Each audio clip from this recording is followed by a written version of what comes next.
আসসালামু আলাইকুম। আমি ফিরোজ আছি আপনাদের সাথে। তো একটা অঙ্ক দেখতে পাচ্ছেন। অঙ্কটা মূলত বিভিন্ন নিবন্ধন, প্রাইমারি, বিসিএস ও অন্যান্য পরীক্ষায় আসার মতো একটা অঙ্ক আসছিলেও গত কী যেন একটা পরীক্ষা, যাই হোক এই ধরনের অনেক পরীক্ষাতে আসে এ ধরনের অঙ্ক। তো বলছে যে যদি a plus B plus C equal to 12, a plus B equal to 4 এবং a plus C equal to 7 হয়, তাহলে এ স্কোয়ারের মান নির্ণয় করো, বা এ স্কোয়ারের মান কত। ওকে, তাহলে এই সমস্ত অঙ্কে মূলত করা লাগবে কি, যে A plus B plus C equal to যেহেতু 12 দেওয়া আছে, তাহলে A plus B equal to 4 এবং A plus C equal to 7, এই দুইটা রাশি A plus B equal to 4 এবং A plus C equal to 7, এই দুইটা রাশি যোগ অথবা বিয়োগ করে এই তিন রাশি আকারে নিয়ে আসতে হবে। মানে এ প্লাস বি প্লাস সি এই আকারে নিয়ে আসা লাগবে। ওকে, ট্রাই করি তাহলে।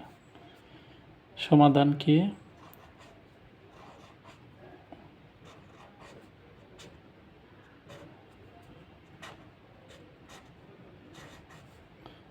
a plus b is equal to 4 R a plus c is equal to 7।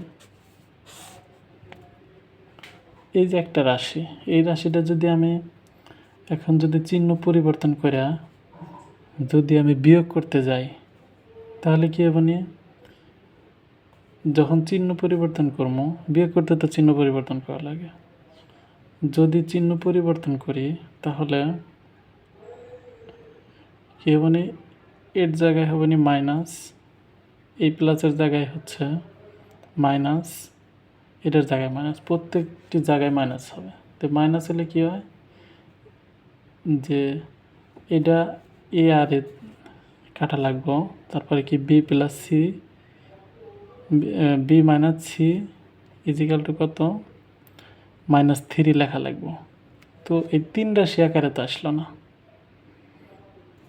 তো তিন রাশি আকারে যদি আনতে চাই তাহলে কি করা লাগবো, সবগুলা যোগ করতে হবে।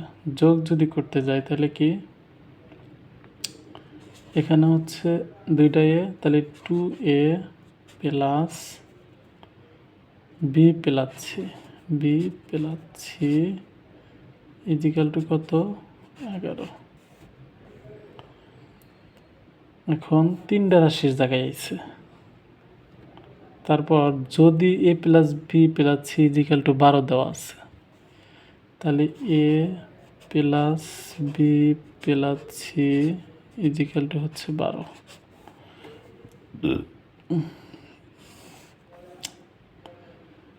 তো এখন দেখি কাটাকাটি করে একটা পর্যায়ে আনা যায় কিনা।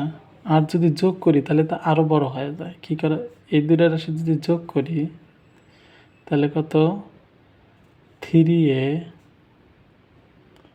প্লাস 2b প্লাস 2c, এরকম অঙ্ক আরও বিভিন্ন অন্যদিকে চলে যায়। তাহলে কী করবো, যদি আমি এ আকারে আনতে চাই তাহলে এখানে কি আছে, এর আগে কিছু নাই, তার মানে প্লাস। তাহলে কী হবে, যদি বিয়োগ করি তাহলে মাইনাস হবে। অনুরূপভাবে এখানেও প্লাস আছে, মাইনাস হবে। অনুরূপভাবে এখানেও প্লাস আছে, মাইনাস হবে। এখানেও প্লাস আছে, মাইনাস হবে। প্রত্যেকটি জায়গায় চিহ্ন পরিবর্তন করলাম যেহেতু বিয়োগ করা লাগবে। এরপরে কি, এখানে দুইটা এ, এখানে একটা এ, তাহলে বাদ দিলে কয়টা থাকতেছে, একটা শুধু এ থাকতেছে। তারপরে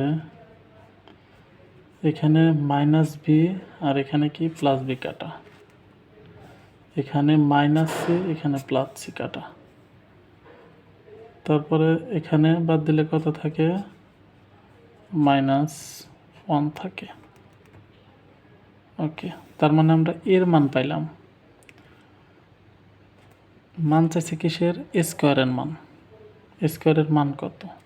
তাহলে যদি এর মান -1 হয় তাহলে আমরা কি লিখব? যে স্কোয়ারের মান কত। তাহলে অতএব স্কোয়ার ইজিক্যাল টু, যেহেতু এর মান তো -1 পাচ্ছি, যদি স্কোয়ারের মান বের করতে চাই তাহলে -1 এর উপর স্কোয়ার, এখন +1, মানে ব্র্যাকেটের ভিতর কি -1 আছে, যদি তাহলে -1 এর উপর স্কোয়ার, তার মানে -1 দুইটা, তাহলে কি -1 যদি দুইটা যদি করি, মাইনাস তো দুইটা, তাহলে যেহেতু স্কোয়ার উপরে আছে তাহলে মাইনাস গুণন মাইনাস হয় হচ্ছে প্লাস, কিছু দেয়নি তার মানে প্লাস। আচ্ছা, 1 এর উপর স্কোয়ার, তাহলে 1 গুণন 1 থাকতেছে, এই জন্য অ্যান্সার হবে -1। এটাই অ্যান্সার এই অঙ্কে। তো অঙ্কটা যদি কেউ না বুঝে থাকেন দয়া করে কমেন্টে জানাবেন। আর আমার পেজটা যেহেতু নতুন একটা পেজ, তো পেজটা সবাই ফলো দেওয়ার চেষ্টা করবেন। ওকে, আজকে এ পর্যন্তই।